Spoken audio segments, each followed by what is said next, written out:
Welcome back to this healing space. So, today I want to share about another very deep and profound lesson that I learned in my own healing journey, and that is we cannot change other people no matter how much we will try, okay? But we can only change ourselves. So, it took me a long time to understand this. This is actually one of the universal laws that change never happens from the outside. Change always happens from the inside.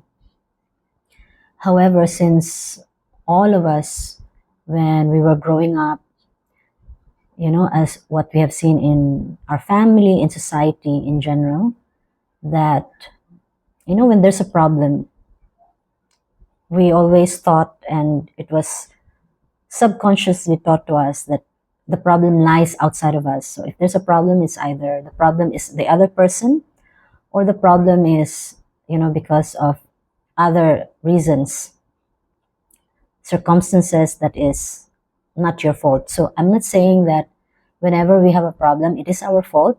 What I'm trying to say is whenever there is a problem, whenever there's a challenge, the cause of it lies within us.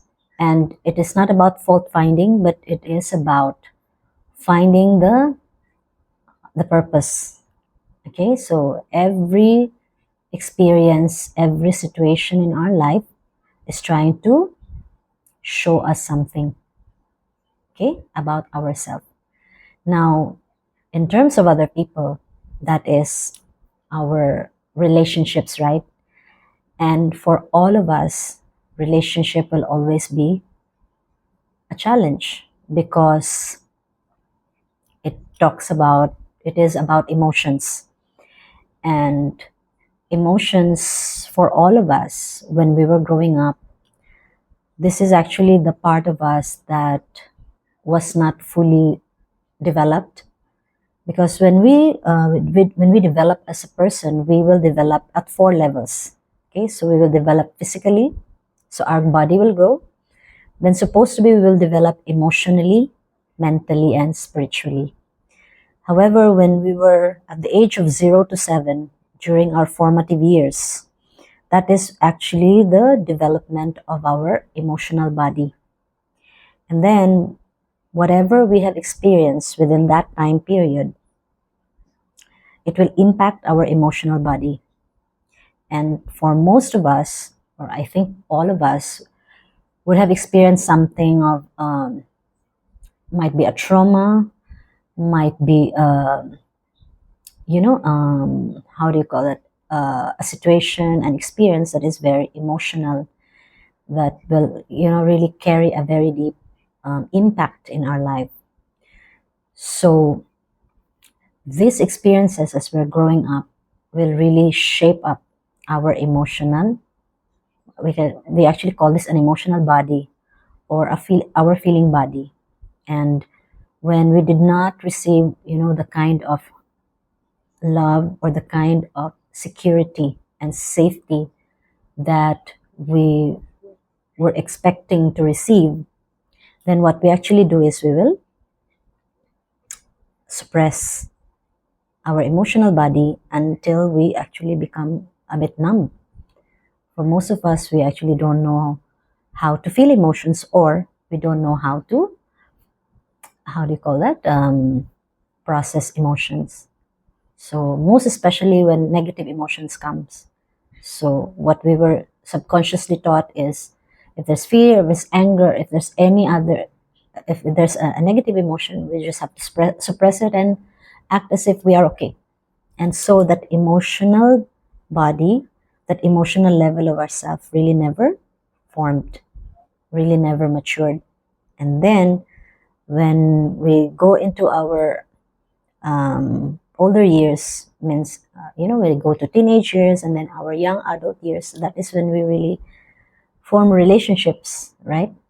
And yet that relationship, that emotional level of ourselves, which was not fully formed, now we are going to connect with other people, and their emotional level is also not fully formed. So can you imagine the chaos, right? So that's why we have experienced all types of every level of emotional, relationship problems. And so when I say that, when I share that the greatest lesson that I learned is that I cannot change other people. I can only change myself, because as I was going through my own stage of journey, and I get to meet the people that I'm going to journey with, like, friends, and then my life partner, my husband, my spouse, and then your family, and then your in-laws, and then you have your kids. So this will all, like, the relationships will start really, um, like, your circle will become bigger and bigger. And so that's why we will all experience different kinds of dynamics in relationships, right? And so, for example, with my husband, who is my life partner, right? The one thing that I fully realized, most especially now that our marriage and our partnership has really matured, and I think has become really stabilized. But when we were really starting out, and you don't know much of yourself, and you're still really trying to learn about each other, right? And so there will be expectations that you will have, right? And then those expectations will not be met. And and then, according to society, or according to the rules, is that if this doesn't happen, then this relationship is not good. Then I came to realize that relationships, I think all relationships are really like plants. You will have to plant it, and you have to nurture it. At the first stage of my marriage, I didn't know this. Okay, so in the first, really 3 to 5 years, it was really a struggle, because I didn't know much. But then that is how we learn, right? We always learn from trial and error. And then I came to understand that, okay, relationships needs to be nurtured, because I never knew how to nurture myself, right? So then slowly, slowly, I really came to realize that, okay, whatever is another important lesson actually that I learned is our partner, our life partner, or most especially the people who will be closest to us, they actually are our greatest mirrors. They are our greatest teachers, and they are the mirrors who is going to reflect us back what we actually have within ourselves. Now, most of the time, what is inside ourselves are all mostly subconscious. We will always say, no, I don't have this, I don't have that, right? Because in the conscious level. But in the subconscious level, we have our old traumas, our negative patterns and belief systems that we have created while we were growing up.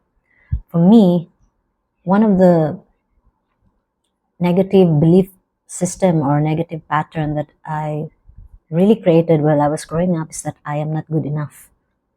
Okay, so that feeling of not good enough, and when my husband will try to show his love and affection, but then I will come from that lens. So can you imagine, what is coming is love, but then I will see it in a different way, coming from lack and coming from not good enough. And then I will see it, and I will react to it in that way. So can you imagine that? So that was really the struggle that I had. And thankfully, I have a husband or a partner who is quite strong within himself, and so he could understand that there was a problem. However, it was really not from, like putting you down, or any of those things, but really helping me to become aware of myself. So whenever we have these problems, and when we are ready, the first thing that can really bring us out, or really um, heal this part of ourselves, is the first step is really awareness. So without awareness, then we will never have the awareness that, okay, The problem actually is not from the other person. The problem is within me. And then the next step is, okay, it is not a problem per se that, I have a very, that, we have a big flaw or we have something really bad within us, but it's just that something that we truly not understood about ourselves. Okay, because of our growing up years. So it is something that needs to be, that is trying to be understood. It's trying to be healed. Okay, so when the people in our life who is closest to us, you know, and even according to our teacher in pranic healing, he said that he actually used this word, the nasty people, or the difficult people in our life are actually our greatest teachers. So when there is someone in your life who is becoming difficult, it is not that that person is trying to create a problem for you, but actually that person is just being used as instrument for you to become aware and to awaken something bigger, about yourself. And I feel now, with everything that is happening around us, I feel that each and every person have reached that stage that, one person, some people in our life will really become that instrument to shake us and awaken us, because it is time. It is time for us to, you know, to understand something deeper about ourselves, and it is time for us to heal these parts of ourselves. Like, without my husband, reflecting all these things back to me, I wouldn't have really understood, and might be I wouldn't have really healed that part of myself. Okay, so this is a very deep topic. It's a very vast topic. So I'm just sharing with you, this short um, this short learning that I have, and I hope you have, you learn something, and it will make you think about it, and start to ask deeper questions, like, what is this person trying to teach me? What is being triggered inside me? Okay, so you start asking these deeper questions, then you will arrive at deeper answers also. So I hope you learned something for today, and I hope to see you in my other videos. Bye for now.